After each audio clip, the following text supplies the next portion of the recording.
touch and go. Really touch and go. With a sigh, I grabbed my coffee from the counter and made my way toward one of the empty tables. I was meeting Jason, who just so happened to be my best friend Milo's brother. Jason and I had slowly, and I do mean painfully, excruciatingly slowly, started to become friends after Milo married his best friend Colton. Of course, that happened after I spent an entire weekend convincing their entire family that Milo and I were engaged. At various points, I was gay, attacked by their horny grandmother, and imprisoned, but that's another story that I'm pretty sure will need to be censored if ever retold in public, feel me? The point? I might have lost my best friend to marriage, but I'd gained Jason in the process, though his only goal during the last few months, since I'd graduated college, had been to get me off my sorry ass. But let's be honest, I have a really nice ass.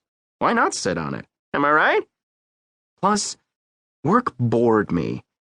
If being a gentleman of leisure could be an actual occupation, I was all for it.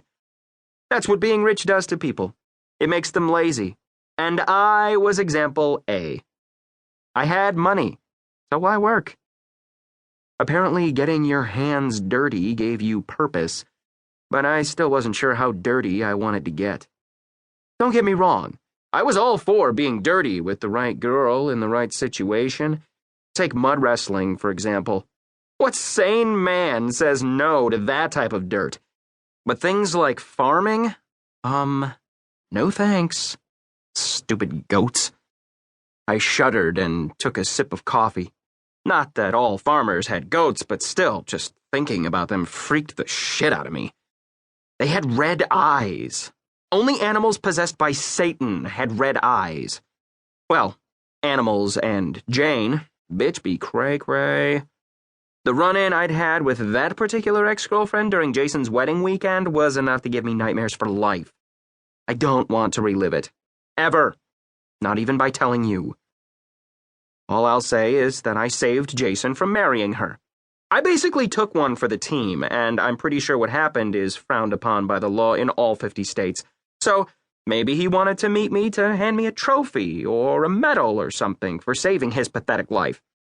I mean, the whole purpose of coming down that weekend had been to save Milo's love life. But I also helped keep Jane away from Jason, whom she'd lied to and told she was pregnant. It was a whole thing. Like something you'd see on TV and say, that shit doesn't happen in real life. Yeah, it does. Jason is Exhibit A. He's the prime example of why you don't have sex with crazies. Hell, if God punishes me by giving me nothing but sons when I'm married, I'll use him as a prime example of why you don't have sex ever. I sighed and checked my watch just as Jason walked by the front door, like he was waiting for something. He answered his cell, then smirked. Sketch. I waved him over once he walked through the doors. What the hell, Jason? I pointed at his face, the one that was still breaking into the biggest damn grin I'd ever seen. You have the smile. What gives? Can a guy be happy? He shrugged and looked around the coffee shop, then checked his phone. No. I shook my head, eyes narrowing, especially considering said guy hasn't gotten laid in months and still can't secure a date from our mutual friend Jenna. Tell me, have the yoga classes improved your flexibility, or are you actually turning into a chick after doing downward dog so many times? Jason's stare burned holes through my body. Thanks, Max, for the reminder.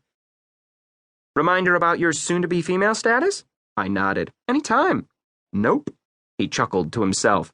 The reminder of why I'm doing this. Doing what? Damn, that coffee was good.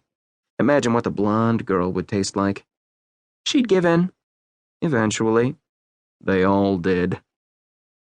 I truly bat 1,000. No lie.